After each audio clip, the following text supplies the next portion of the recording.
Bonjour, on s'est arrêté dans la sixième question qui nous a demandé d'annoter convenablement le schéma. Donc le schéma, ça représente les constitutions d'une fleur, une coupe longitudinale d'une fleur. Donc une fleur, elle est composée essentiellement par un pédoncule ici. Donc on peut redessiner la fleur. Donc nous avons l'ovaire. Ici, il y a les étamines. Voilà. Je sais pas si ça marche ou non. Donc, toujours à l'intérieur, dans cette partie, il y a les ovaires. Donc, ovaires. Ici, c'est le style. Donc, pour les étamines, nous avons filet. Celui-là, ce sont des pétales. Et là, ce sont des sépales.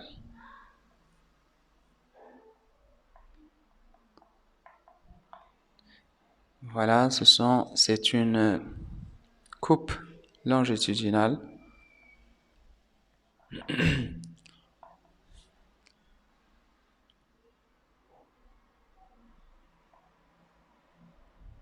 d'une fleur.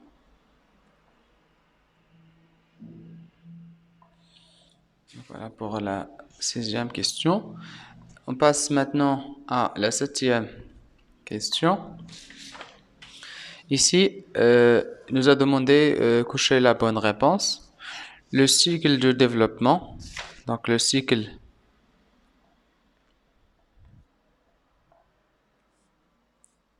du développement d'une plante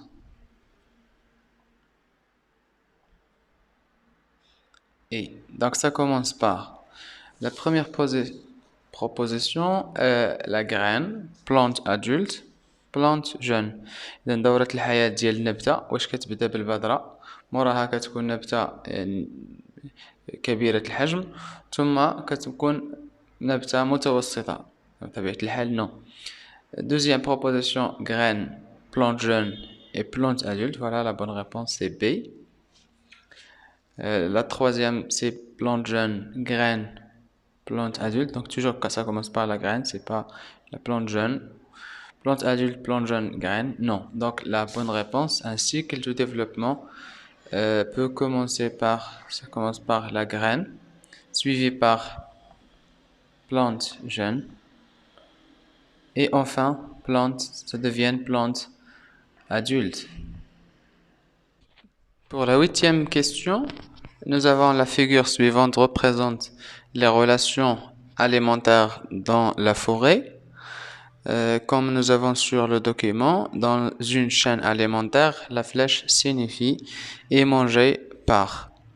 Donc, il y a ici des êtres vivants en interaction alimentaire entre eux.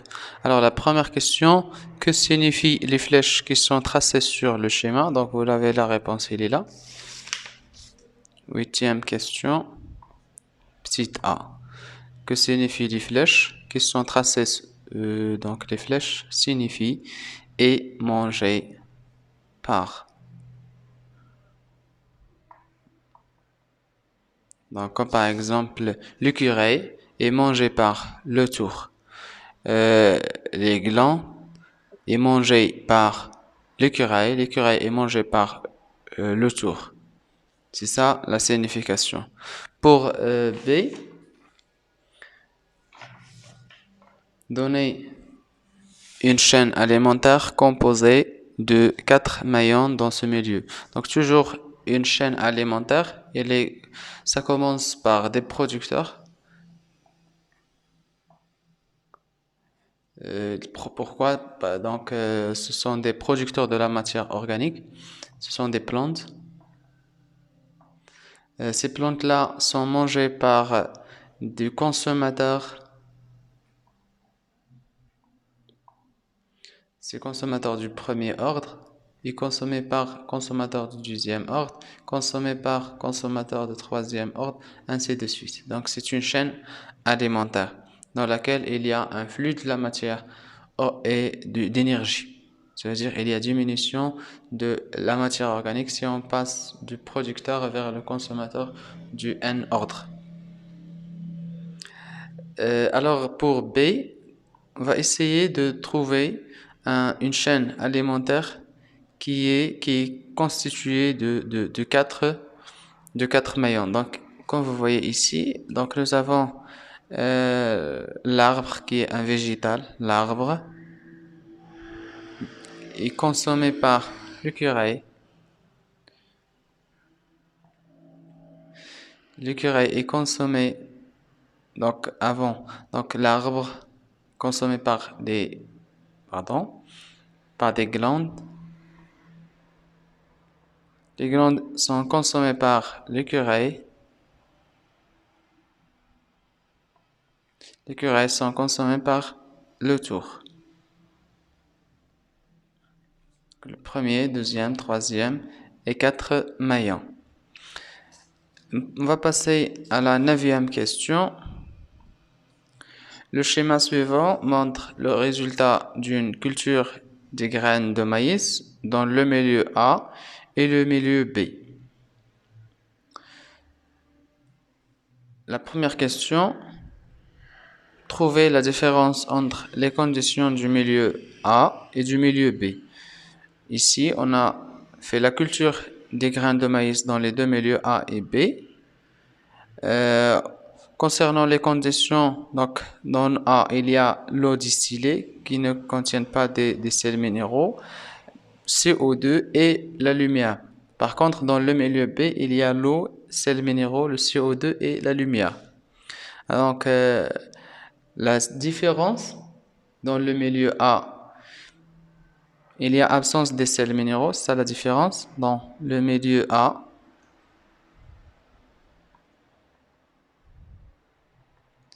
il y a absence des sels minéraux.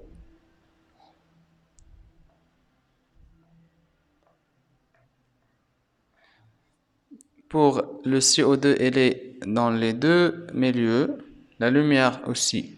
Donc c'est ça la première différence. C'est que dans A, absence des sels minéraux. Le milieu B, par contre, dans le milieu B, il y a présence des sels minéraux.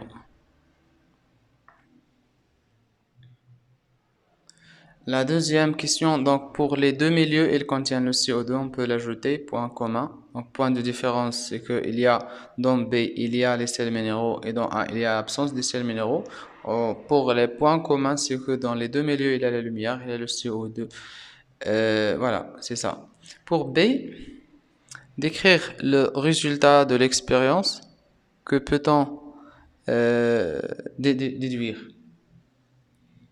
La différence concernant, bien sûr, la croissance des grains de maïs, donc la croissance des grains de maïs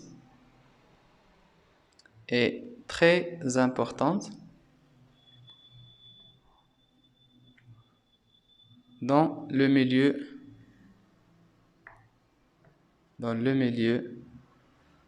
B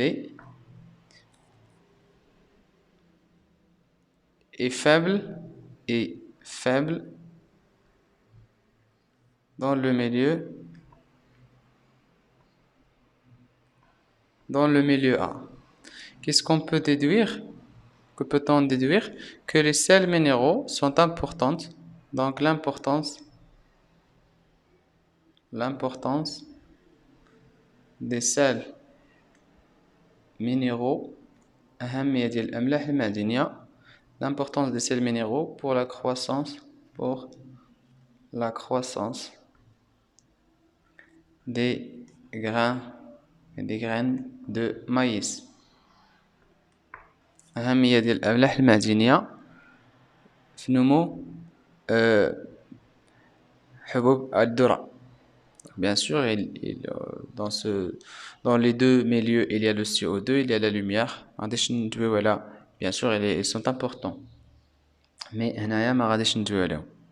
pourquoi? Parce que c'est un point commun dans les deux cas, que ce soit dans A et dans B. On va se baser seulement sur le point de différence. Hamia, dial, les sels minéraux ou bien dans la croissance des végétaux ou bien des graines de maïs comme exemple. Pour la 10e question, au laboratoire des SVT, des élèves du tronc commun ont fait chauffer de l'eau et ils ont mesuré sa température durant toutes les minutes. Voici leurs résultats. Le tableau, il représente le temps en minutes, de 0 jusqu'à 7 minutes, et la variation de la température de 10 à 85 degrés C en fonction du temps. La première question, ici nous avons le tableau. On va redessiner le tableau. Nous avons le temps en minutes, la température en degrés C, donc 0, 1, 2, 3, 4, jusqu'à 7.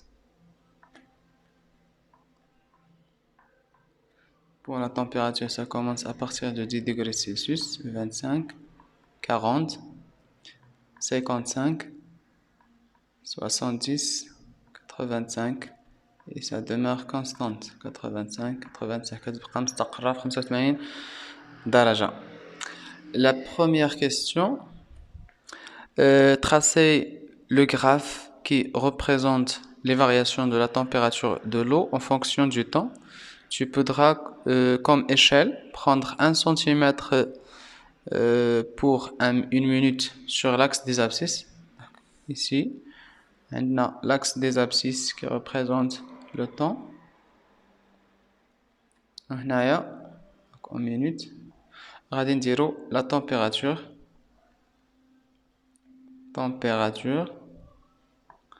en degrés C.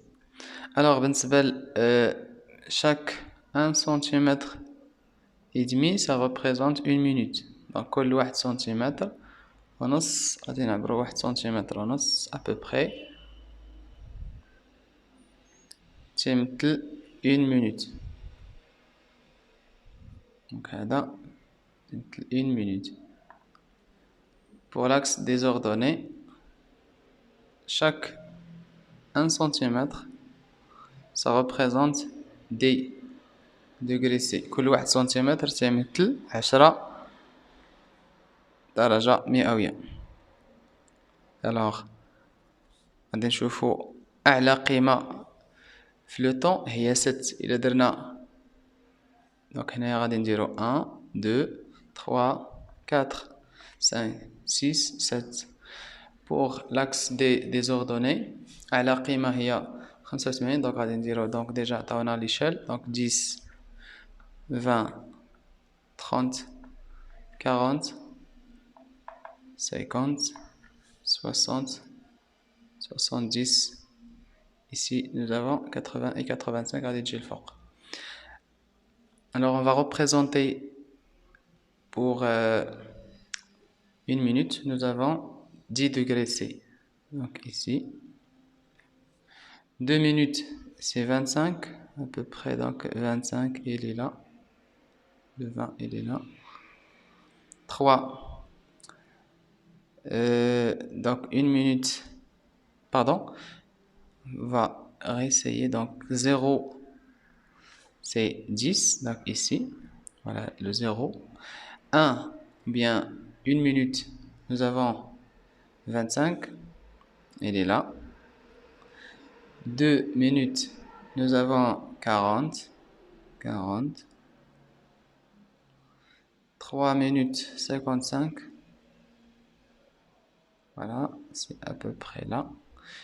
Et 4 minutes 70. 5 minutes 85, le maximum. C'est à peu près là. 6 minutes, toujours 85. 7 minutes 85. Alors, pour tracer la courbe, on relie les différents points.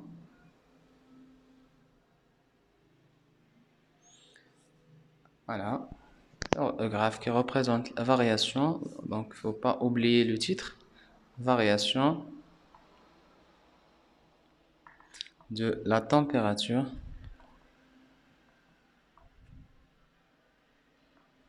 de l'eau en fonction du temps.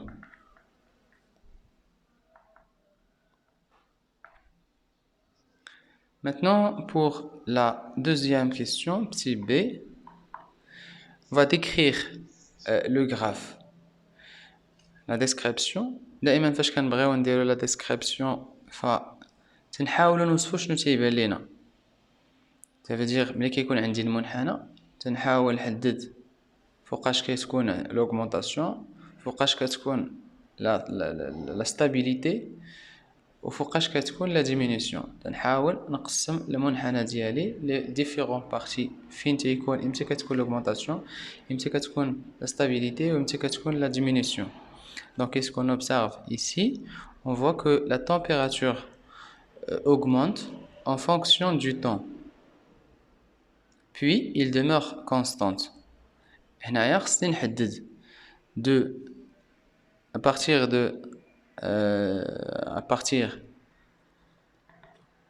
de 0 minute vers presque, voilà, 5 à 5 minutes, la valeur de la température, ou bien on peut même dire la température augmente. Donc la température augmente. Température augmente de 10 degrés C à 85 degrés C, puis demeure, bien puis reste constante au-delà à 80, donc à 85 degrés C, au-delà au-delà de 5 minutes de l'expérience. Voilà. فكنلاحظوا بأن درجة الحرارة كتزاد بدلالة الزمن من القيمة 10 دغري سي حتى القيمة 85 دغري سي، ومن ثم في حدود 5 دقائق، ومن ثم تبقى مستقرة بدلالة الزمن. Donc à partir de 0 minutes à 5 minutes, la température augmente de 10 degrés C à 80 degrés C, puis demeure constante à 80 degrés C au-delà de 5 minutes. غادي ندوزو la dernière question. 11. Dans une région du Canada, les chercheurs ont estimé le nombre des lynx et des lièvres entre 1885 et 1935. Le graphe ci-dessous donne les résultats obtenus. هنايا عندنا واحد العلاقة بين deux êtres vivants بالنسبة لي lynx وبالنسبة لي lièvres. Donc العلاقة اللي كتربط لي lynx et les lièvres c'est que le lynx il consomme، هو كيتغذى على لي lièvres، ودونك بالتالي العدد ديال لي دو زيسبيس غادي يتأثر، غادي يكون تأثير بيناتهم. Comment évolue le nombre de lynx par rapport au nombre de lièvres au fil des années? On peut observer que le nombre des lynx augmente en présence des lièvres. Donc c'est de la nourriture. Donc on peut même dire le nombre des lynx augmente lorsque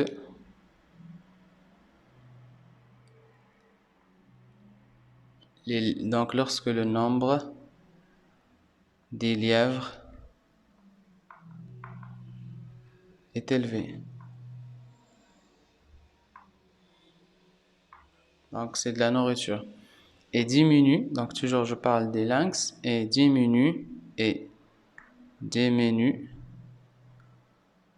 lorsque les lièvres, lorsque le nombre des lièvres est faible. دونك تلاحظوا بأن التغيرات ديال هاد لي دوز اسبيس فهي مترابطة. ملي كيتزاد العدد ديال لي ليافغ اوتوماتيكمون لي لانكس غيتزاد العدد ديالهم حيت هما تيتغداو على لي ليافغ. والعكس صحيح، ملي ما كتكونش التغذية en absence de nourriture, le nombre des lynx va diminuer au fil du temps. Voilà, on va la deuxième question. Comment le nombre des lièvres peut influencer le nombre des lynx? Ici, il y a le nombre des lièvres, c'est de la nourriture.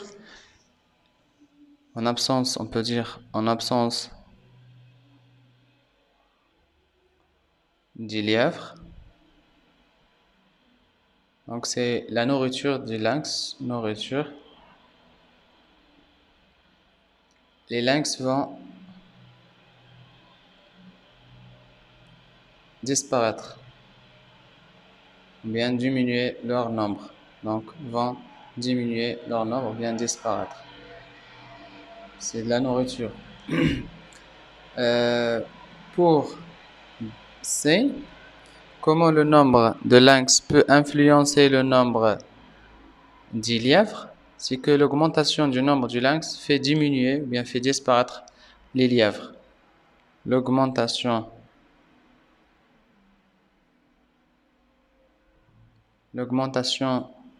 du nombre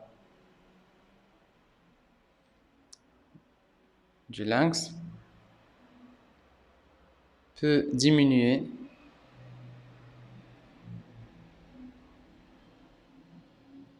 le nombre des lièvres, bien les lièvres. Donc ملي كيكثروا لي لانكس فبطبيعة الحال غيتغداو على لي ليèvres اللي العدد ديالهم غادي ينقص au fil du temps.